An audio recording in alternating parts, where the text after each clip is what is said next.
This just might be my favorite business model of all time, and I think that it is the epitome of capitalism done right.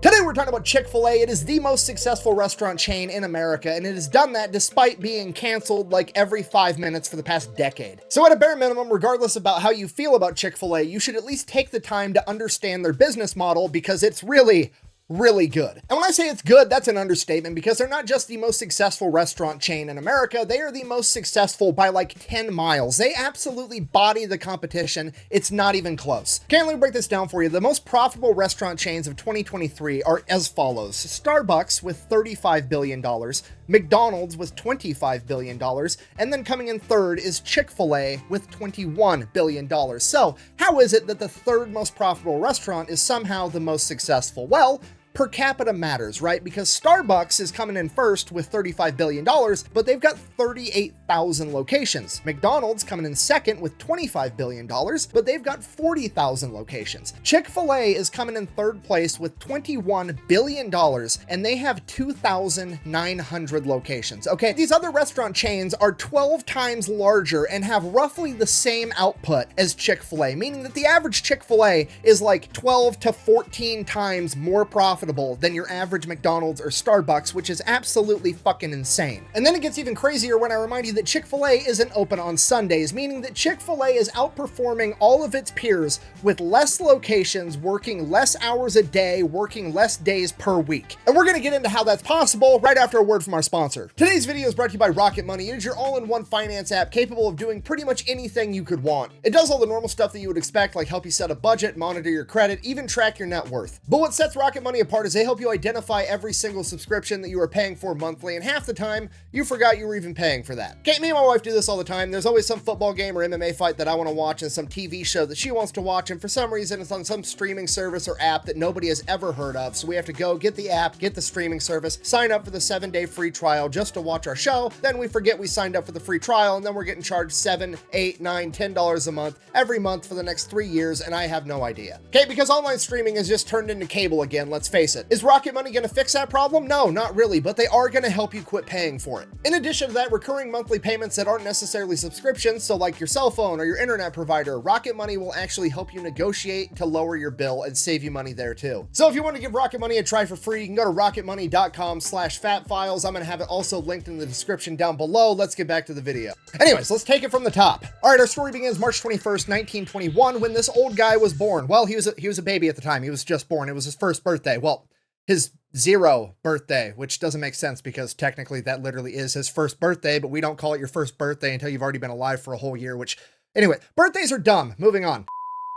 Sorry, anyways, that's Truett Cathy. He is a founder of Chick-fil-A, and when he was 20 years old, Pearl Harbor was attacked, at which point I assume he thought to himself, you know what this world needs? Less fascism and more dope-ass chicken sandwiches. So he joined the army. So he goes, he fights in World War II. Fast forward, 1945, Allies win. He comes back home, crosses defeat fascism off the to-do list. Only thing left, make a dope-ass chicken sandwich. First things first, gotta have a restaurant, right? So he opens up his own restaurant. It is called Dwarf House, and it is open 24 hours a day, 6 days a week, every day except for Sunday. He's a real religious guy. He just believed in taking Sundays off. So that's what he's up to for like the next 21 years, from 1946 till 1967. He's running this singular restaurant that is his, getting a bunch of experience, learning, you know, doing the whole shtick. His current restaurant has this enormous menu. Then one day in 1967, he's working with this food distributor that offers him a deal on chicken breasts because they are selling chicken breasts to the airline, and the airline can only take these little tiny chicken breasts that fit inside the little itty bitty airline food trays. So all the chicken breasts that he's going to be getting are just the big juicy ones, and he's like, yeah, I can figure something out. From there, he goes into his lab trying to figure out the best way to cook chicken breasts, and he decides he's going to pressure cook it inside fancy peanut oil with his secret blend of herbs and spices, and that recipe is still locked up in Chick-fil-A headquarters to this day. So he's done it. He's made the best fried chicken the world has ever seen. So he's like, okay, only problem, it's pretty greasy. Like it's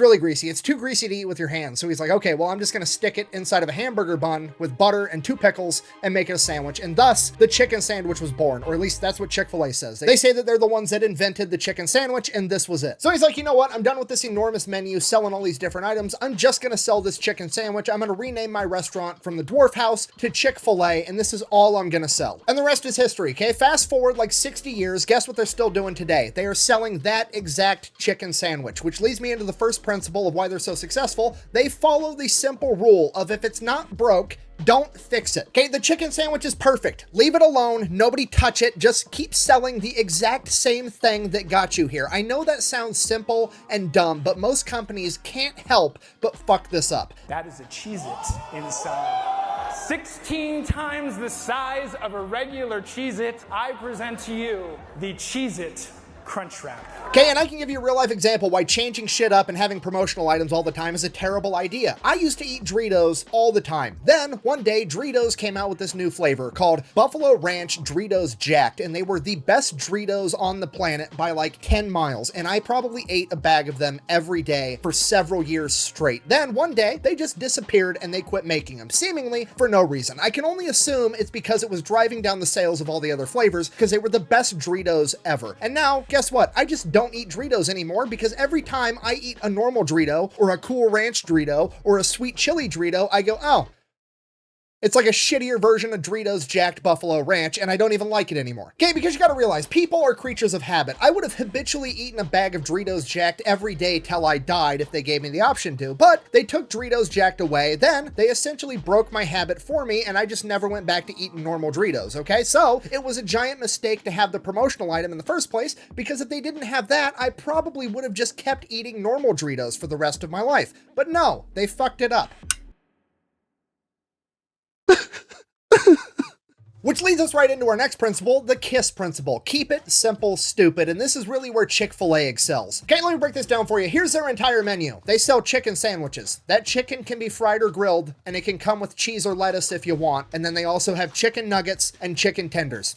That's it. That's like the whole menu. And some of you are like, wow, that's not a lot of variety. I'd probably get bored if I went there a lot. First of all, unlikely. It's the best chicken sandwich on the planet. Secondly, even if you did get to the point where you're like, you know what? I don't want a chicken sandwich. Cool. Then don't go to Chick-fil-A, okay? If you don't need plumbing work done, don't call a plumber. But if you do need plumbing work done, you call a plumber. And if you want a chicken sandwich, you go to Chick-fil-A because it's the best chicken sandwich, okay? There's nobody on the planet that's like, man, I would really enjoy a chicken sandwich right now. And they pull up to an intersection and there's a McDonald's right next to a Chick-fil-A. 0 people on the planet are gonna go to McDonald's for that chicken sandwich, okay? None. Nobody. Chick-fil-A has picked its arena of battle, and when it comes to chicken sandwiches, they are the undefeated heavyweight champion. Which honestly is exactly how you should tackle pretty much anything in life, okay? Pick the one thing that you want to excel at and just be the best in the world at it, and you're gonna make way more money than anybody else, okay? Let me break this down for you. Every person that you've ever looked up to, pretty much ever, you've admired for the fact that they are the best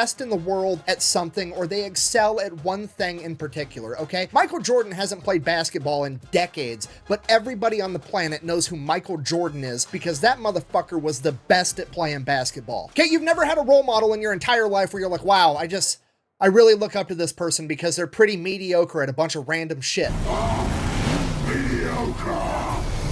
Okay, so picking the one thing that you want to be the best at and pursuing just that is a good strategy for pretty much anything, but when it comes to restaurants, it is uniquely awesome, and here's why. Picking one type of food to be the best in the world at makes the menu smaller, and making the menu smaller not only makes your employees better and the food better, it makes the customers better. Because the menu is small, customers are going to have less things to choose, they're also going to have less things to remember, so after you've been to a Chick-fil-A like twice, you know the entire menu, and even if it is your first time there, there's less things to choose, so you're going to pick one quickly, and then you're going to move it along. That means the lines are moving faster. You don't have people standing there looking up at a menu with 10,000 different items, drooling on themselves, desperately trying to figure out what they want. No, it's like Aldi. You have one option, pick it and move it along, okay? So now, not only are you getting a delicious chicken sandwich, you're getting it even faster, improving customer satisfaction. And there's still more to it because now on the other side of the cash register, back in the kitchen, there's less items on the menu. That means that there's less variables, and less variables almost always leads to less fuck-ups. So not only are you getting getting a delicious chicken sandwich. You're getting it fast, and you're getting it how you wanted it to be in the first place, okay? Customer satisfaction is through the roof. Okay, and at this point, some of you think, surely I'm exaggerating, and having a smaller menu can't make the business that much better. But you're wrong, and we're gonna go over McDonald's menu together, and I will prove it to you. All right, McDonald's menu, let's see what we got going on here. First off, we have the Big Mac, and then we have the Quarter Pounder. First question right out the bat, why do we have the same type of meat with different sizes of patties, okay? Go with the smaller patties, and then if they want more meat, just give them more patties. Don't have different sizes for no reason. It's more variables, and somebody's gonna fuck it up eventually, okay? Because me, the fat guy on lunch break while I'm at work, orders a double Quarter Pounder with cheese, and then they accidentally give me normal Big Mac sized beef patties. I'm gonna be sad, and then I have to get my burger remade, and it slows down the whole world. Okay, next order of business. Why do some buns have sesame seeds and some don't? Okay, do I care about sesame seeds? No. Does any rational person care about sesame seeds on the bun unless they have an allergy? Absolutely not. But we all know that there's some Karen that's gonna use that as an excuse to drive back around and go through the drive-thru again, bitch out the employee for 5 minutes because she's trying to get a free meal over it, okay? Now you've ruined the employee's day, you've slowed down the line, and you have to make more burgers, all because you can't decide whether or not you want sesame seeds on your buns, okay? Just make a decision. Okay, next question. What the fuck is the difference between a McDouble and a double cheeseburger? They look like the same exact thing. Oh, I see here. It's one piece of cheese. That's the difference. You have a whole different sandwich with a different name over one piece of cheese. Okay, just pick how you're making a double cheeseburger. Do you want it with one piece or 2 pieces of cheese? Don't have 2 different options, because now I have to listen to the next 10,000 people ask, what's the difference between the McDouble and the double cheeseburger? One's cost 7 cents more because it has an extra piece of cheese. Okay, that's dumb. Get rid of it. They're the same picture. All right, moving on. Chicken and fish, adding 2 more types of meat, which is more variable, so that's bad right off the bat. Secondly, best sounding one is the Bacon Cajun Ranch McCrispy. Now, unfortunately, it's a limited time only item, and it's probably the best one because that sounds way better than a regular McCrispy, which means I'm never gonna eat a regular McCrispy ever again because I'm always gonna be thinking about the one that got away, the delicious Bacon Cajun Ranch McCrispy, okay? Stop doing limited time and seasonal items. Every time I lose a limited time item, it's like getting dumped by a girlfriend, okay? Quit putting people through that. Either keep the item or don't keep the item. Okay, next order of business. Why are we adding a 3rd additional bun? Okay, this one also has no sesame seeds. Just put the no sesame seed bun on this one. Or if this bun is better, just get rid of the shitty bun altogether. Okay, then we come to this philosophical conundrum. What is the difference between the McChicken and the McCrispy? Can somebody explain this to me? That's rhetorical. I'm fat. Of course I know the difference. Okay, this one right here is where they're trying to knock off Chick-fil-A. I know that because it looks like they're trying to knock off Chick-fil-A. And secondly, it comes in a foil bag just like Chick-fil-A. And this is their original chicken sandwich, which is basically a frozen hockey puck that they call chicken that they popped in the microwave beforehand, okay? If you're trying to rip off Chick-fil-A, just commit to it and get rid of this one altogether. Okay, moving on. Okay, then we have the chicken nuggets. Hey, stop it! Okay, so that's 2. Now we've got 10 for a total of 19 different items on their entree menu. Okay, now let's just go ahead and pop over to Chick-fil-A and look at a piece of art. Okay, 1, 2, 3, 4, 5, 6, 7, 8. 8 items. That's it, okay? Now, I'm gonna ding them here because that is a different bun, clearly. However, I can see from here that that bun looks like it tastes like shit. So clearly it is a healthier bun somehow that's going with the healthier cut of chicken. So at least that makes sense, okay? Okay, moral of the story, less items with less ingredients equals less fuck-ups, which makes everything move faster. And this is where I really think they get capitalism right, and that principle is slow is smooth and smooth is fast. You see, there's only 2,900 Chick-fil-A's, and they're not in a hurry to put up a bunch more. They would rather have one really good Chick-fil-A as opposed to 10 pretty mediocre ones. And that's why one Chick-fil-A makes 12 times as much money as a McDonald's. And having this mentality allows them to focus on the original goal, which is just having good food. When you compare Chick-fil-A to McDonald's as far as opening up a new location goes, it's insane how different their mentalities are. Because McDonald's is meticulous, they go full psychological warfare mode on where they're gonna put all of their locations. I'm making these numbers up, but this is roughly what their process is. If you come to McDonald's with millions of dollars, say, hey, I wanna open up a McDonald's, they're like, cool, give us the general area. Then they send people out to sit in potential locations, and those people just sit there and count how many cars drive by. Click, click, click, click. And McDonald's knows out of every 100 cars that drives by, 3 of them are gonna pull into McDonald's, and they know that every single person that pulls into a McDonald's on average spends $12 or whatever. Before McDonald's even breaks ground on the new restaurant, they can predict within $10,000 how much money that location is gonna make that year. Chick-fil-A, on the other hand, doesn't give a shit. They're going full Field of Dreams approach. If I build it, they will come, okay? They can't tell you within $10,000 how much money you're gonna make in your first year, but guess what? They can tell you it's gonna be more than any fucking McDonald's around. And because they grow so slowly, they're not like a normal franchise where just some rich millionaire dude can come up and be like, hey, I wanna own a Chick-fil-A and never actually work there. No, Chick-fil-A owns owns every Chick-fil-A. They own all of it. They own the restaurant, the property it's built on, and all the equipment inside of it, okay? If you want to run a Chick-fil-A, you become an operator, at which point you get 50% of the profits of that restaurant that you run, okay? They are extremely picky about who they let run Chick-fil-A's. You almost always have to have worked there for an extended period of time and worked your way up. These people end up making over $250,000 a year, and they have to have a very, very small investment. I think it's like $10,000, and it's not even technically an investment. It's more or less a security deposit, because if this person goes to a different job or they retire, they actually get that money back, assuming that the restaurant that they were running is in good condition when they leave. According to their website, like over 10,000 people every year apply to be an operator and run a Chick-fil-A, and they pick like maybe a couple hundred. They have a less than 1% approval rate for people going through an extensive interview process that includes writing essays, background screenings, and everything else. Now, obviously, there's pros and cons to this, just like everything else. One of the cons being, while you are the operator, you're technically not the owner, so you kind of always have that dangling over your head, like you're not actually the owner of the Chick-fil-A, you just run the place for somebody else. But at the same time, I think that it also incentivizes all the employees that work there, because there is actually a clear path of like success. There's a real career there where you can actually work your way up the ranks and start making hundreds of thousands of dollars a year, potentially at a job that you started when you were 16 years old working in high school. Okay, like I think it does a lot to the morale and the overall culture of an entire company to actually have a visible ladder there that people at the bottom can climb up to the top. Because I mean, let's face it, a lot of these restaurants, like, yeah, technically you could own a McDonald's, but also I think McDonald's charges $50,000 or $60,000 just as a franchise fee to open up the restaurant. Then you also have to pay for the restaurant. Basically, you need like between $2 and $3 million to open up a McDonald's. So as a person working at the cash register, that dream of potentially owning one, I guess technically is possible, but also highly, highly unlikely. And the problem with that is, instead of getting people that work their way up from doing dishes in the back all the way to running the store, you just get a bunch of multi-millionaire assholes that want to buy 50 McDonald's so that they can make even more money while also not working. Whereas Chick-fil-A, it's really hard to get a single Chick-fil-A, and then if you prove yourself and you're really,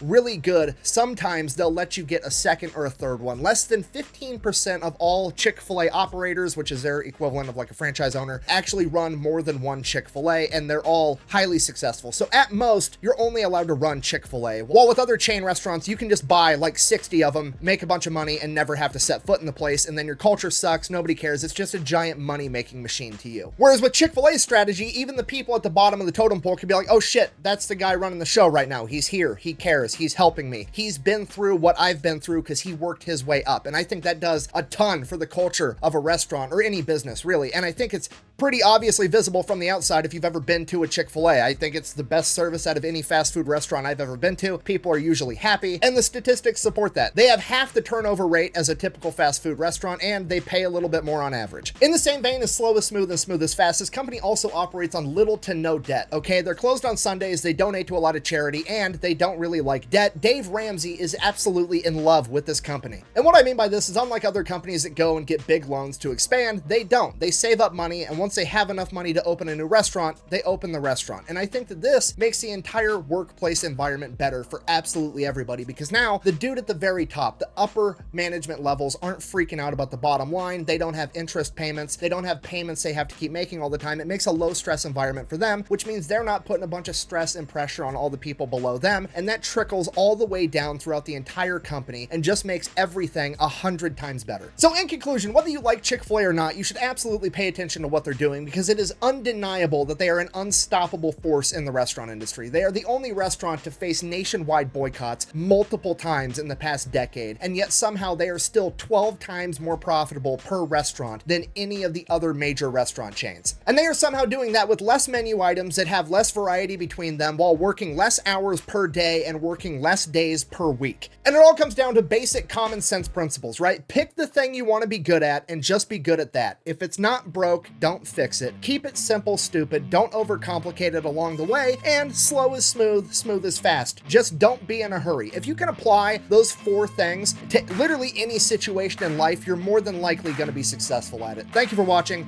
Best way to support the channel is go buy some merch over at thefatelectrician.com. Quack, bang, out.